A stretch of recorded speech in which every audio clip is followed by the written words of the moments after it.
تکبیر اللہ اکبر نعرہ رسالت نعرہ تحقیق نعرہ غوثیہ نعرہ حیدری یا علی تکبیر اللہ اکبر نعرہ رسالت نعرہ تحقیق نعرہ غوثیہ نعرہ حیدری یا علی تکبیر اللہ اکبر نعرہ رسالت نعرہ تحقیق نعرہ غوثیہ نعرہ حیدری یا علی۔ جو علماء کرام ہیں وہ آگے تشریف میں شبیر میں جائیں۔ حمزہ صاحب سعد بھیا سے شباب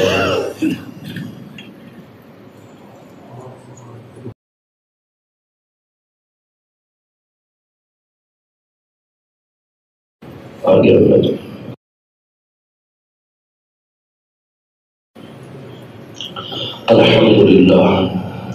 الحمدللہ رب العالمین والصلاة والسلام على سید الانبیاء والمرسلین وعلى آلہ واصحابہ اجمعین۔ قال اللہ تبارک وتعالی فی القرآن المجید من یطع الرسول فقد اطاع اللہ۔ وقال النبي صلى الله تعالى عليه وسلم لا يؤمن أحدكم حتى أكون أحب إليه من والده وولده والناس أجمعين أو كما قال عليه الصلاة والسلام۔ قال الله تبارك وتعالى في شأن حبيبه إن الله وملائكته يصلون على النبي یا ایھا الذین آمنوا صلوا علیہ وسلموا تسلیما۔ تمام بھی میرے ساتھ مل کے پڑھ گئے۔ الصلاۃ والسلام علیک یا رسول اللہ وعلی آلک واصحابک یا حبیب اللہ۔ الصلاۃ والسلام علیک یا نبی اللہ وعلی آلک واصحابک یا نور اللہ۔ بلغ العلا بکمالہ کشف الدجا بجمالہ حسنت جمیع خصالہ صلوا علیہ وآلہ۔ جسے چاہا در پہ بلا لیا، جسے چاہا اپنا بنا لیا، یہ بڑے کرم کے ہیں فیصلے، یہ بڑے نصیب کی بات ہے۔ وَأَحْسَنُ مِنْكَ لَمْ تَرَ قَطُّ عَيْنِي وَأَجْمَلُ مِنْكَ لَمْ تَلِدِ النِّسَاءُ خُلِقْتَ مُبَرَّأً مِنْ كُلِّ عَيْبٍ كَأَنَّكَ قَدْ خُلِقْتَ كَمَا تَشَاءُ۔ یا صاحب الجمال ویا سید البشر من وجهك المنیر لقد نبر القمر لا يمكن الصلاة كما كان حقه بعد الخدا بزرگ تجسا مختصر۔ محمد کی غلامی دین حق کی شرط اول ہے، اگر اس میں کچھ خامی تو سب کچھ نامکمل ہے۔ زندگیاں ختم ہوئی اور قلم ٹوٹ گئے، پر تیرے اوصاف کا ایک باب بھی پورا نہ ہوا۔ آمنت باللہ صدق اللہ مولانا العظیم وصدق رسولہ النبی الکریم الامین۔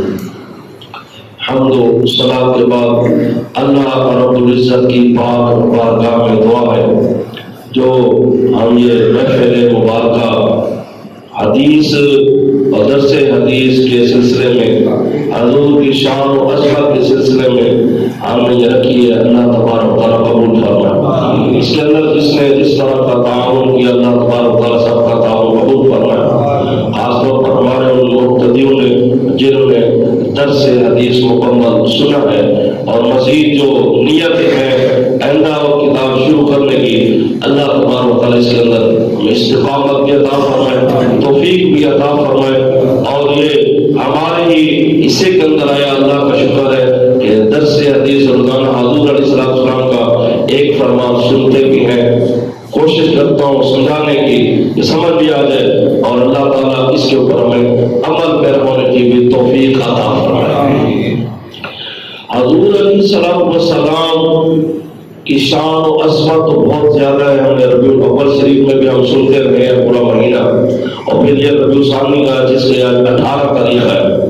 آقا کریم صلی اللہ تعالیٰ علیہ وسلم کی شان و عظمت کے لیے اللہ تبارک و تعالیٰ نے ارشاد فرمایا وَمَن يُطِعِ الرَّسُولَ فَقَدْ أَطَاعَ اللَّهَ، جس نے رسول کی اطاعت کی تاکہ اس نے اللہ کی اطاعت کی۔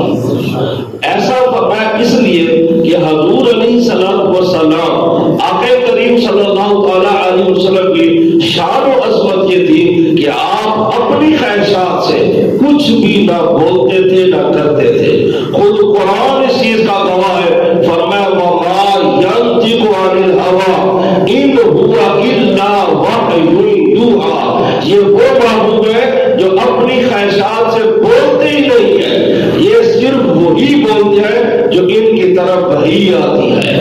جب رب تبارک و تعالیٰ کی طرف سے ان کو حکم ہوتا ہے اور رب تبارک و تعالیٰ ہی کی طرف سے ہے تو یہ وہی کرتے ہیں۔ انسان کو بھی یہ حکم ہے کہ ہم بھی اپنی خواہشات کے پیچھے نہیں چلے، ہم شریعت کے پیچھے چل رہے ہیں کہ شریعت ہمیں کیا کہتی ہے، دین ہمیں کیا کہتا ہے۔ کون سی چیز ہمارے لیے حلال ہے اس کا کرنے کا حکم ہے، کون سی چیز ہمارے لیے حرام ہے اس سے بچنے کا ہمیں حکم ہے۔ تو شریعت بھی ہر بندے کو یہی کہتی ہے، لیکن ہر بندہ اپنی خواہشات کی کرتا ہے، شریعت سے ہٹ بھی جاتا ہے۔ شریعت کے جو حلال چیزیں ہیں اور اس کو بسا اوقات بندہ کرتا ہی نہیں ہے، نماز پڑھنا ہے نماز پڑھتا ہی نہیں، سچ بولنا ہے سچ بولتا ہی نہیں۔ اس طرح شریعت نے جو منع کیا تھا، جن چیزوں سے دین نے منع کیا تھا اس سے وہ رکتا ہی نہیں۔ سود سے منع کیا گیا، وہ سود کا کاروبار کر رہی ہے، اور بھی بہت سے معاملات ہیں جن سے منع کیا گیا وہ انسان کر رہا ہوتا ہے۔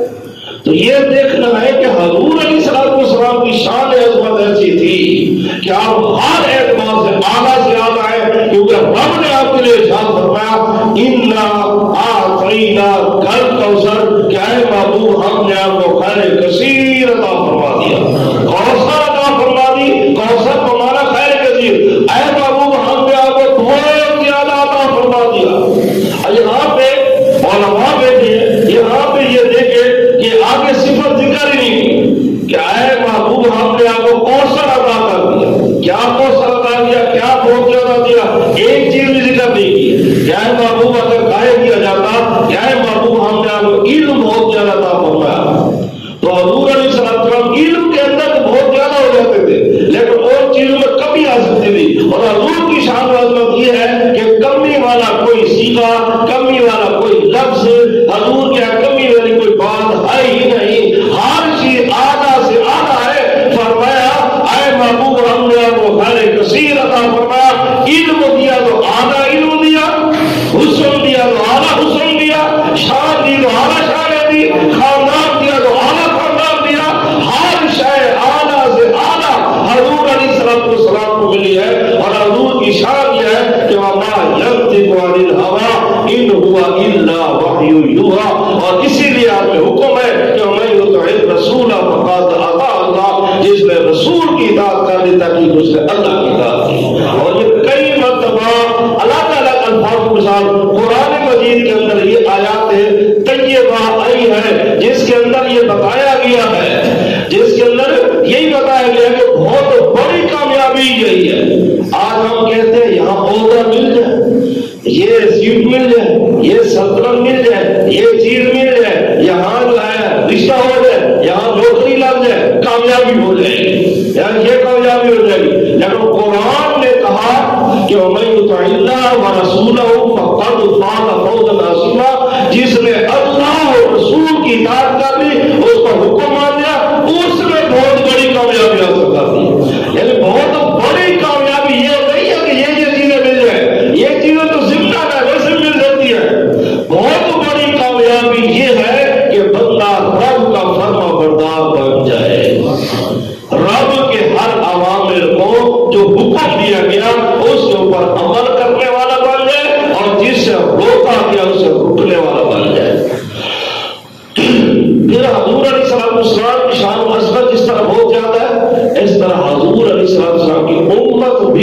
تمام امتوں سے افضل ہے۔ اس کا تذکرہ قرآن مجید میں بھی آیا، فرمایا کنتم خیر امت اخرجت للناس۔ آج ہم نے مشکات شریف کی آخری حدیث پڑھ لیا، اس کے اندر، اس حدیث کے اندر بھی یہ آیت طیبہ موجود ہے کہ تم سب سے بہترین امت ہو، کنتم خیر امت، بہترین امت ہو۔ کس لیے؟ اخرجت للناس، تم لوگوں کے لیے نکلتی ہو، تعمرون بالمعروف، بھلائی کا حکم دینے کے لیے، وتنہون عن المنکر، اور برائی سے روکنے کے لیے۔ یعنی بہترین امت اس اعتبار سے بھی کہا گیا کہ آپ کے اندر انجینئر بہت زیادہ ہوں گے، آپ کے اندر پڑھے لکھے زیادہ ہوں گے، آپ کے اندر سائنسدان زیادہ ہوں گے، آپ کے اندر اپ ٹو ڈیٹ بندے زیادہ ہوں گے۔ فرمایا نہیں، آپ کی افضلیت کی وجہ صرف یہ ہے کہ تم لوگوں کو نیکی کی دعوت دو گے اور برائی سے منع کرو گے۔ اب یہ کیا اتنا بڑا کام ہے؟ جی ہاں، یہ وہ کام ہے جو انبیاء نے کیا ہے۔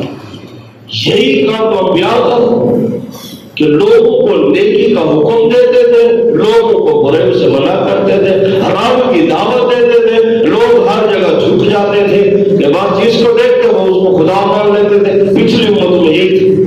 حضور علیہ السلام نے ارشاد فرمایا میری امت سے قیامت تک مجھے شرک کا خوف نہیں ہے۔ اب دیکھ لو کہیں بھی شرک نہیں ہو رہا، اس اعتبار سے کوئی سورج کے پجاری ہوں، کوئی جو ہے بتوں کے پجاری ہوں، کوئی اس کے پجاری ہوں، کوئی اس کے پجاری ہوں۔ پہلے ہوتا تھا لوگ آپ کو دیکھتے تو اتنی بڑی جل گئی، اتنوں کو جلا دیا، آپ کے پجاری ہو جاتے تھے کہ آپ ہی خدا ہے۔ سورج کو دیکھتے اتنا بڑا ہے، پوری دنیا کو روشن کر دیا، سورج کے سامنے جھک جاتے تھے۔ چاند کو دیکھتے تھے، چاند کے سامنے جھک جاتے، ستاروں کو دیکھتے تھے، ستاروں کے سامنے جھک جاتے تھے۔ تو ہر ایک چیز کو خدا مان لیتے تھے۔ آج ہر ایک کو، آج کل ہر ایک کو جناب صحیح مان لیتے ہیں۔ اور تیسرے ہمیں کوئی قریب سنا ہے ٹھیک ہے، یہ کہہ رہے ہیں داڑھی ہے نا اس میں وہ بھی ہے، ہمارا پہنا ہوا ٹھیک ہے، اور اس کو دیکھ لیتے ہیں۔ اچھے اور برے کی پہچان دنیاوی اعتبار سے ہمیں ہر اعتبار سے ہے۔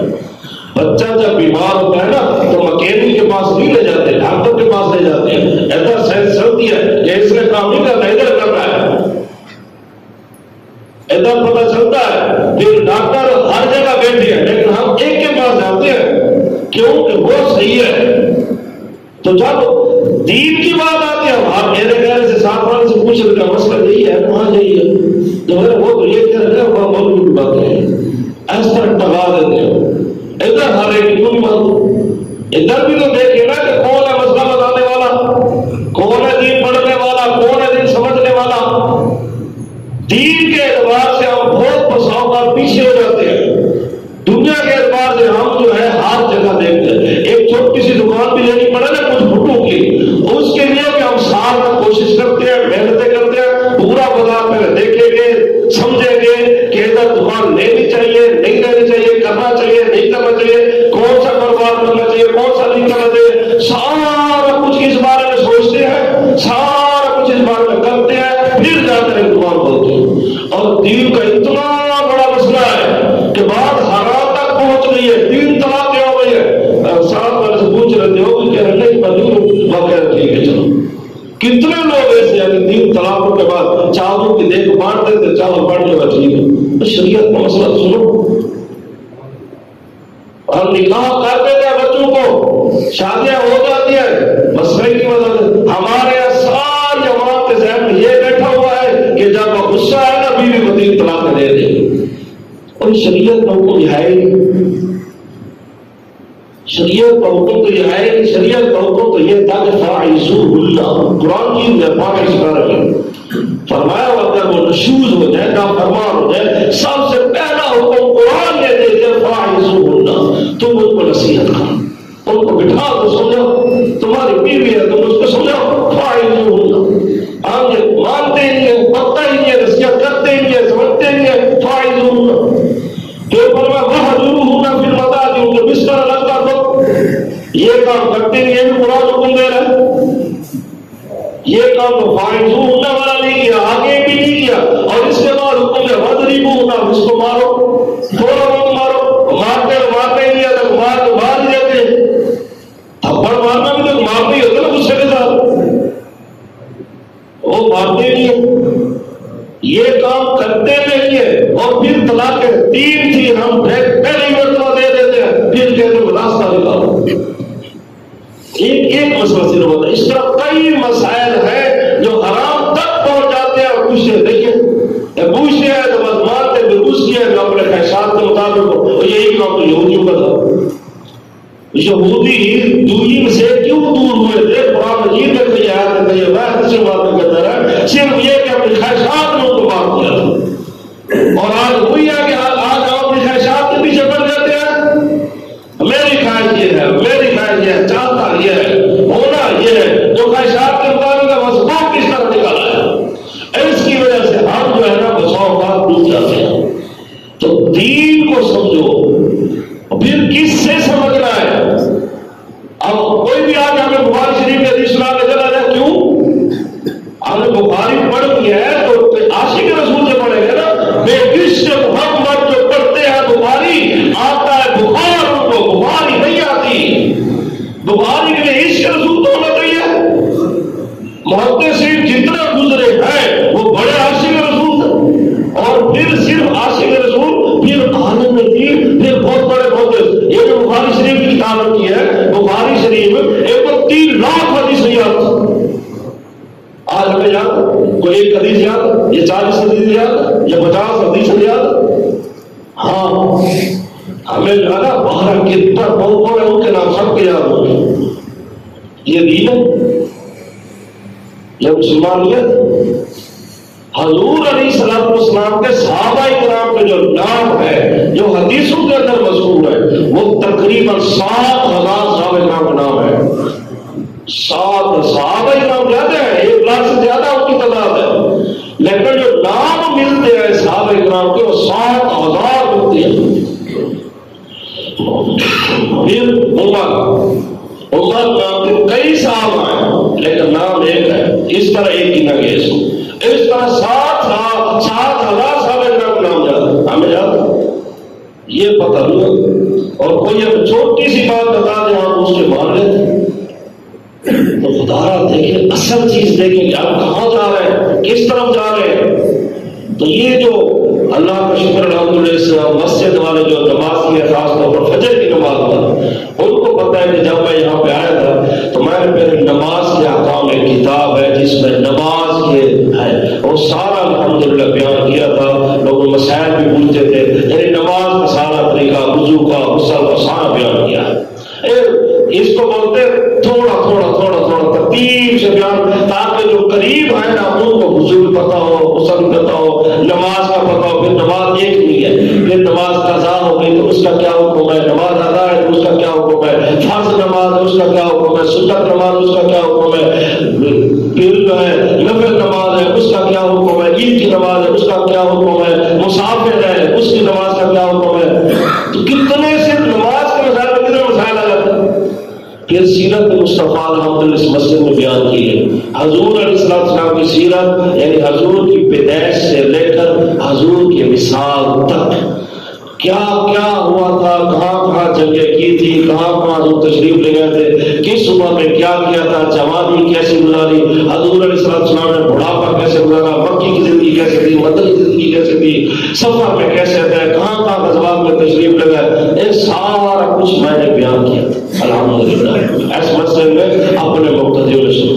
نعرہ تکبیر، نعرہ رسالت، نعرہ حیدری، سردار کی آمد، مکی کی آمد، علماء حق اہل سنت.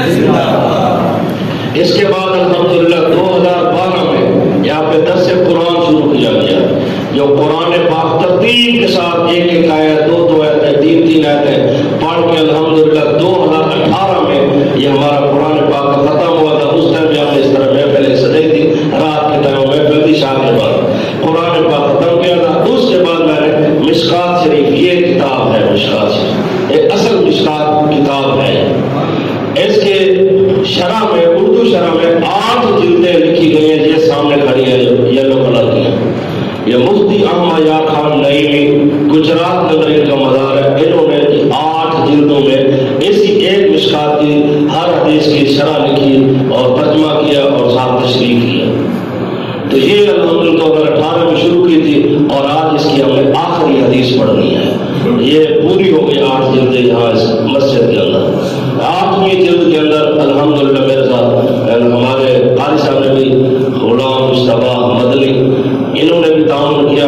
چند حدیثیں بھی پڑھتے تھے, کبھی میں پڑھتا تھا. تو یہ اس طرح ہم نے یہ کتاب مکمل اس مسجد میں بیان کی. اب میرا جو ارادہ ہے آج سے وہ ہے بخاری شریف.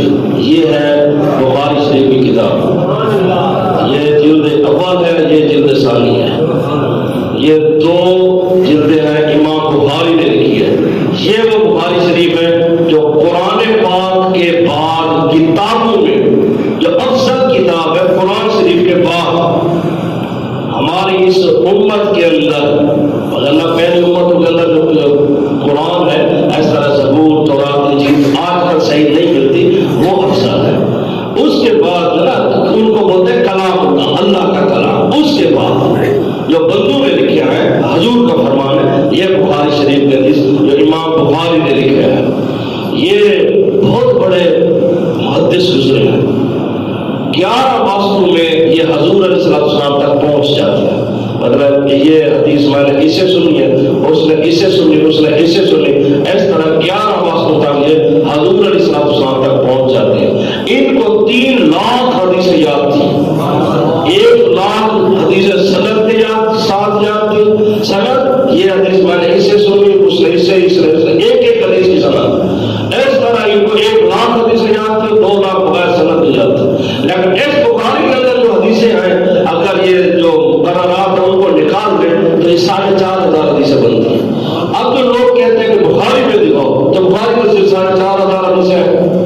خود صاحب بخاری کو 3 لاکھ حدیثیں یاد تھی, باقی حدیثیں. تو ہمیں ساری حدیثوں کی کتابوں کو ماننا پڑے گا. مستدرک کے حاکم کو ماننا پڑے گا, طبرانی کو ماننا پڑے گا, تو اور جو ہے سنن نسائی کو ماننا پڑے گا, سنن ابن ماجہ کو ماننا پڑے گا. یہ ہے اس کی جو شرح ہے, کئی شرح لکھی گئی, عمدۃ القاری ہے, فتح الباری ہے, نعم الباری ہے, نعمت الباری ہے. ٹھیک, تو یہ نزہۃ القاری یہ بھی اس کی شرح ہے. یہ جو سبز کلر کی رکھی ہوئی ہے, یہ 5 جلدیں ہیں. یہ اس بخاری شریف کی شرح ہے. تو یہ میرے لیے تھا کہ آج سے ہمارا درس پھر اس سے ہوا کرے گا, تاکہ ہمارے بخاری شریف بھی جو ہے یہ ہم جو ہے اس کو بھی سنیں. تو اس کا بھی انشاءاللہ جب پڑھی جائے گی, اور یہ مشکات شریف کی آخری حدیث بات بھی پڑھی جائے گی. تو یہ صاحب مصابی ہے, انہوں نے پھر مشکات شریف لکھی, مصابی لکھی, اور اس کے بعد جو ہے یہ مشکات شریف لکھی. تو یہ ایک اچھا ایک قدم تھا, اور اچھا جو ہے ایک چیز تھی جو یہاں پہ بیان کی گئی اور بیان کرتے ہیں. اللہ تعالیٰ یہ قبول بھی فرمائے. اب یہ حدیثیں پڑھی جائیں گی تو یہ بھی توجہ کے ساتھ سنیں. لیکن ایک پہلے یہ بات سمجھ کہ ہم جب کہتے ہیں کہ حدیث, تو حدیث ہے, لیکن حدیث کی اقسام ہوتی ہیں. جیسے ہر ایک چیز کے اصول ہے نا, کوئی بندہ جب اصول سے ہٹتا ہے نا پھر بہت کچھ چیزیں کر لیتا ہے. تو ہاں اصول ہوتے ہیں, جو حدیث کے بھی اصول کے اوپر کتابیں لکھی گئی ہیں. یعنی ہم کہتے ہیں یہ حضور کا فرمان ہے, کسی نے کہا آپ کو کہتے ہیں حدیث ہے, تو حدیث ہے تو کون سی ہے؟ پہلے یہ دیکھنا پڑے گا کہ حدیث موقوف ہے, حدیث مقطوع ہے, حدیث مرفوع ہے.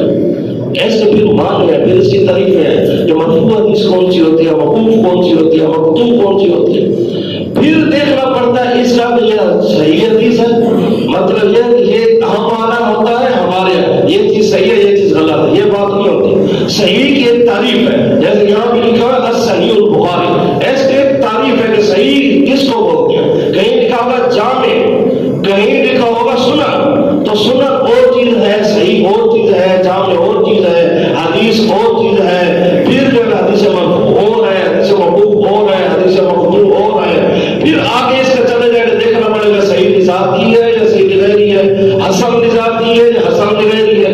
پھر دیکھنا پڑے گا کہ حدیث مرسل ہے, مدلس, تدلیس, معانع, شاذ ہے, محفوظ ہے. یہ کئی اس کی اصطلاحیں ہیں. پھر جا کر احکام نکلتے ہیں. تو جو ہمارے امام اعظم ابو حنیفہ ہے یا حنفیوں کے امام ہیں, یہ 3 واسطوں تک حضور تک پہنچ جاتے ہیں. یہ جس طرح بخاری شریف کا کہہ رہا تھا 11 واسطوں تک حضور تک پہنچے ہیں, امام اعظم یہ 3 واسطوں تک یہ پہنچ جاتے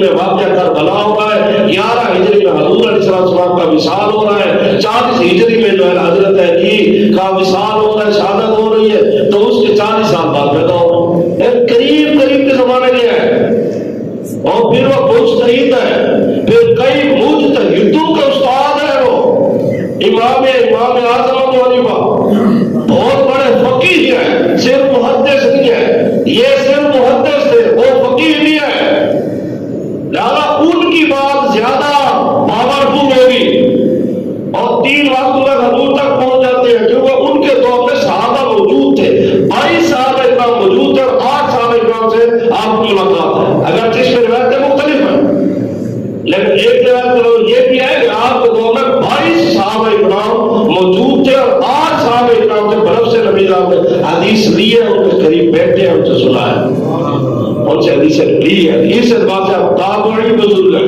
جنہوں نے صحابہ کا دور کو پایا ہو، جنہوں نے صحابہ سے ملاقات کی ہو، تابعی ہے۔ تو یہ ہم جو ہے آخری حدیث مبارکہ مشکات شریف کی، یہ 2 رہ گئی تھی چھوٹی چھوٹی، تو یہ ہم سن لیتے ہیں۔ ابن عباس رضی اللہ تعالیٰ عنہ ان رسول اللہ صلی اللہ علیہ وسلم، یہ اس حدیث کے راوی حضرت عبداللہ ابن عباس رضی اللہ تعالیٰ عنہ یہ فرماتے ہیں ان رسول اللہ صلی اللہ علیہ وسلم کہ آقا کریم صلی اللہ علیہ وسلم نے ارشاد فرمایا ان اللہ تجاوز عن امتی الخطأ والنسیان وما استكرهوا علیہ، رواہ ابن ماجہ والبیہقی۔ ابن ماجہ کے اندر بھی حدیث مبارکہ موجود ہے اور بہقی کے اندر بھی حدیث مبارکہ موجود ہے۔ حضور علیہ السلام نے ارشاد فرمایا، کیونکہ یہ ہمارا آخری بات چل رہا تھا حضور کی امت کے بارے میں، اس کے اندر حضور علیہ السلام نے فرمایا میری امت سے میرے رب نے خطا کو بھی اٹھا دیا، نسیان بھول کو بھی اٹھا دیا، یعنی مطلب ہے کہ میری امت اگر کہیں بھول جائے گی اللہ تعالیٰ اس کی بھول کو معاف فرما دے۔ تو یہ ہر بھول نہیں ہے، بہت سی بھول ہے، اس میں بھی تشریح ہے، میں نماز بھول گیا تو نماز معاف ہو گئی، یہ نہیں ہے، یہاں نماز پڑھنی پڑے گی بعد میں، اگرچہ گنہگار نہیں ہوگا، بھول گیا تو پتہ ہی نہیں چلا کہ نماز کا ٹائم تھا اور پورا وقت میں بھول گیا تھا، جہاں یہ مراد ہے۔ آپ روزے میں بھول گیا کہ مجھے روزہ کھا بیٹھا یا پی بیٹھا، فرمایا بھول معاف ہو جائے گا، روزہ نہیں ٹوٹا۔ تو یہاں حضور علیہ السلام نے فرمایا خطا بھی معاف ہو گئی میری امت سے اور نسیان بھی اٹھا دیا گیا ہے۔ تجاوز کا لفظ حضور علیہ السلام نے ارشاد فرمایا وما استكرهوا علیہ، اور جس کے اوپر انہیں اکراہ کیا گیا، یعنی کسی نے پسٹل رکھ دیا کہ یہ کام کر میں مار دوں گا، اس نے وہ کام کیا تو فرمایا وہ مجبور تھا وہ کام اس سے۔ تو بہت سی جگہوں میں یہ بھی دیکھا جائے گا، اگر اسی طرح کسی نے پسٹل رکھ کے کہا کہ بیوی کو طلاق دے دے اور اس کو طلاق دے دی تو طلاق واقع ہو جائے گی۔ تو بہت سے اس میں بھی احکام ہے کہ کہاں کا اکراہ چلے گا، کہاں کا اکراہ نہیں چلے گا۔ ایک دوسری حدیث مبارکہ بحث بن حکیم عن ابی عن جدی، یہ اپنے والد سے روایت کرتے ہیں، وہ اپنے دادا سے، انہ سمع رسول اللہ صلی اللہ علیہ وسلم یقول، کہ حضور علیہ السلام کو انہوں نے فرماتے ہوئے سنا کہ حضور قرآن کی آیت پڑھ رہے تھے کنتم خیر امت، کہ تم بہترین امت ہو، اخرجت للناس، کہ تم لوگوں کے لیے نکلتے ہو۔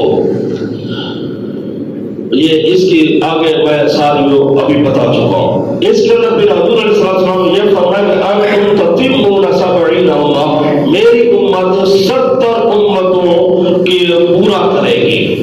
مطلب یہ کہ میری ایک ہی امت پچھلی 70 امتوں کو پورا کرے گی۔ اس کا مطلب یہ ہے کہ ایک ہی امت 70 پر حاوی ہو جائے گی۔ کس اعتبار سے کہ ایسے بھی نبی گزرے جن کے امتی میں صرف ایک ہی بندہ تھا، ایسے بھی نبی گزرے جن کے امتی میں 2 تھے، ایسے بھی گزرے جن کی امت میں صرف 4 امتی تھی، یعنی گنے ہوئے امتی تھے۔ خود حضرت نوح علیہ السلام کے بارے میں آپ نے سنا ہوگا کہ 950 سال تک تبلیغ کی تھی، اور ایک روایت کے مطابق آپ کی عمر 1650 سال تھی، لیکن آپ کے اوپر ایمان لے کر آنے والے کون تھے؟ وہ 73 تھے لوگ، یعنی 100 بھی پورے نہ تھے۔ اتنے سال تک تبلیغ 950 سال تک، اور ماننے والے سے 72۔ تو حضور نے فرمایا میری امت پچھلی 70 امتیں ہوں، میری ایک امت کافی ہے۔ اور قیامت والے دن بھی حضور علیہ السلام کی امت بہت زیادہ ہوگی۔ یہاں سے اندازہ لگائیں کہ 120 صفحے بنائی جائے گی قیامت والے دن لوگوں کی سارے لوگوں کا آدم علیہ السلام کیا مطلب 120 صفحے بنائی جائے گی تو حضور نے فرمایا 80 صفحے میں صرف میری امت ہوگی، تو 40 صفحے جو ہے نا باقی سارے نبیوں کی امت ہوگی۔ تو حضور علیہ السلام نے آپ کو فرمایا تم تتبعون 70 امة انتم خیرها، تم ان سے بہتر ہو، اکرمها علی اللہ، اللہ تعالیٰ کا تمہاری عزت زیادہ ہے۔ رواہ ترمذی، یہ ترمذی شریف والوں نے روایت کیا ہے، و ابن ماجہ و دارمی، ابن ماجہ و دارمی نے اس کو بیان کیا، وقال ترمذی ھذا حدیث حسن، اور ترمذی والوں نے فرمایا یہ حدیث حسن ہے۔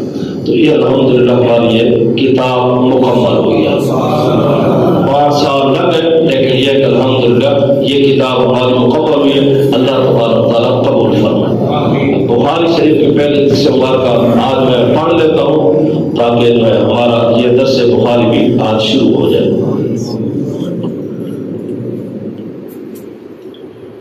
یہ جو امام بخاری تھے اس کے بارے میں کچھ تو میں نے بتایا، لیکن یہ بھی تھوڑے دیکھ لیں کہ یہ جب پیدا ہوئے تھے تو یہ نبینا تھے، پیدائشی نبینا تھے۔ ان کی والدہ بڑی نیک تھی، والد صاحب بڑے نیک تھے، ان کی والدہ تہجد گزار تھی۔ انہوں نے یہ منت مانگی تھی، دعا کی تھی، یا اللہ میرے اس بیٹے کو آنکھیں دے دے، اکیلا بیٹا تھا، اکلوتا بیٹا، میرے اس بیٹے کو تو آنکھیں دے دے، تیرے دین کے لیے میں اپنا بیٹا وقف کر دوں گا۔ اور ان کے والد نے کہا تھا میں اپنا سارا مال اس بیٹے کو دے دوں گا تاکہ یہ کتابیں خریدے، کتابیں پڑھے، دین پڑھے، دین کے لیے ہم بیٹے کو وقف کر دیں، ہمارے بیٹے کو حق دیں۔ والدہ نے تہجد کے بعد جب بیٹے کو اٹھایا تب اٹھے ان کی آنکھیں آ چکی تھی۔ سبحان اللہ۔ مطلب یہ ہے کہ ایسے نیک لوگ ہوا کرتے تھے، پیدائشی نبینا جس کا ڈاکٹر کے پاس علاج ہی نہیں، کچھ بھی نہیں، لیکن دعا ایک بڑا اثر رکھتی ہے، اور والدین کی دعا بیٹے کے حق میں قبول ہوتی ہے۔ حدیث مبارکہ کے اندر ہے خاص طور پر والد کی دعا، کہ والد کی دعا بچے کے ہاتھ میں بیٹے کے ہاتھ میں قبول ہوتی ہے، لیکن صاحب یہ بھی فرمایا کہ والد بیٹے کے لیے دعا کرنے میں کنجوس ہے، کرتا نہیں ہے، ماں دعائیں دیتی رہتی ہے، باپ کام دیتا ہے، یہ بھی ظاہر ہے۔ تو بچوں کو بد دعا نہ دیں، دعا دیں، اچھی اچھی دعائیں دیں۔ ہم اور بہت کچھ بچوں کے لیے کرتے ہیں لیکن دعا کے لیے نہیں کرتے کہ رب کی پر بہت سی دعائیں ہمیں کرنی چاہیے نہیں کرتے۔ میں نے کچھ سفر کیے تھے، امیر سنت ہمارے پیر صاحب الیاس خان صاحب کے بیٹے کے ساتھ حاجی عبید صاحب اس نے وہ پڑھتے تھے، میں پڑھتا تھا، ان نے سفر کیا، یہ بار بار یہ دعا کرتے تھے، یا اللہ مجھے اللہ اپنا ولی بنا دے، اپنا ولی بنا دے، ولایت عطا مجھے ولایت عطا۔ حضرت صاحب نے سکھایا ہوا، والد نے سکھایا ہوا، اس طرح یہ دعائیں کرتے تھے، یا اللہ مجھے اپنا فرما بردار بندہ بنا کے رکھ، یا اللہ اپنی ولایت دے دے، مجھے اپنا ولی بنا دے تو کیا جاتا ہے۔ آج دیکھیں اللہ کی بنا، تو یہ دعائیں جو ہے انسان بہت سی کرنی چاہیے۔ بسا اوقات ہم اپنے خواہشات کے پیچھے والی دعائیں کرتے ہیں، خواہشات ہوتے ہیں، یہ نہ، یہ دعائیں کریں کہ اللہ ہم سے راضی ہو جائے۔ رب جب راضی ہو گئے سارے کام ہو جائیں گے، یہ ذہن میں رکھ لو۔ رب تو راضی کر لو، پھر ہم سارے دنیا کو راضی کرتے ہیں، لوگ کو راضی کرتے ہیں، رشتہ دار کو راضی کرتے ہیں، رب کو راضی کر کے بیٹھے کیا جا کے آپ کی زندگی کا رب کو راضی کر لو، ساری چیزیں راضی ہو جائیں گی۔ تو پہلے اولیاء یہی کرتے تھے، انبیاء کا تو یہی کام ہے، نیک لوگوں کا یہی مشغلہ تھا۔ جب رب کو راضی کر لے ساری دنیا راضی ہو جائے گی، اور رب بھی نہ راضی ساری دنیا راضی، کیا کر سکتے ہو؟ کچھ بھی نہیں کر سکتے۔ سنیے ذرا حدیث مبارکہ، یہ بات مانتے ہیں امام بخاری، باب کیف کان رد الوحی الی رسول اللہ صلی اللہ علیہ وسلم وقول اللہ عز وجل انا اوحینا الیک کما اوحینا الی نوح والنبیین من بعدہ۔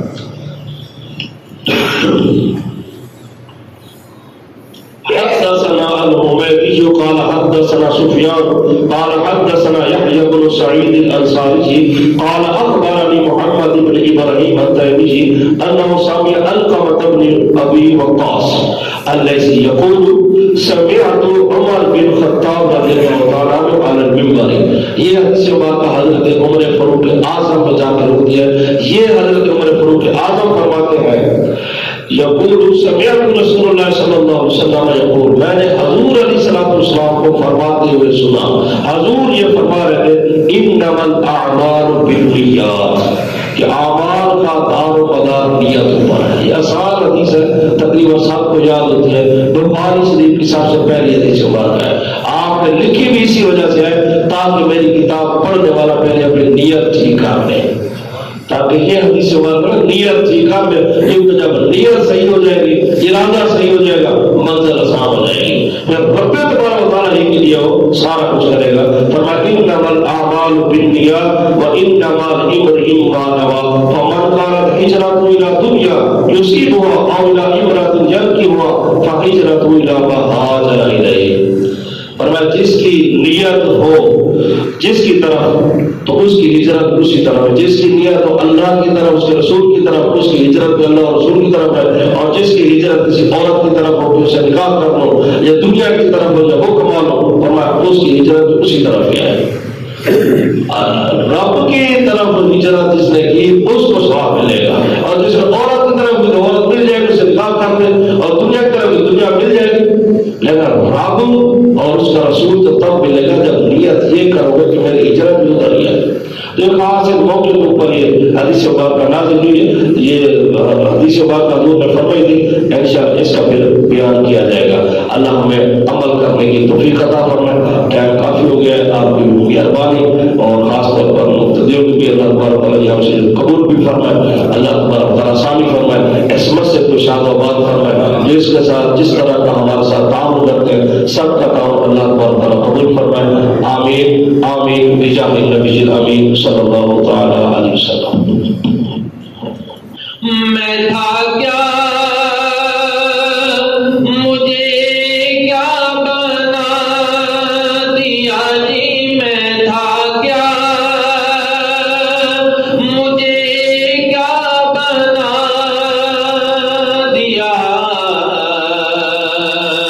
مجھے عشق احمد عطا کیا، میں تھا کیا مجھے کیا بنا دیا،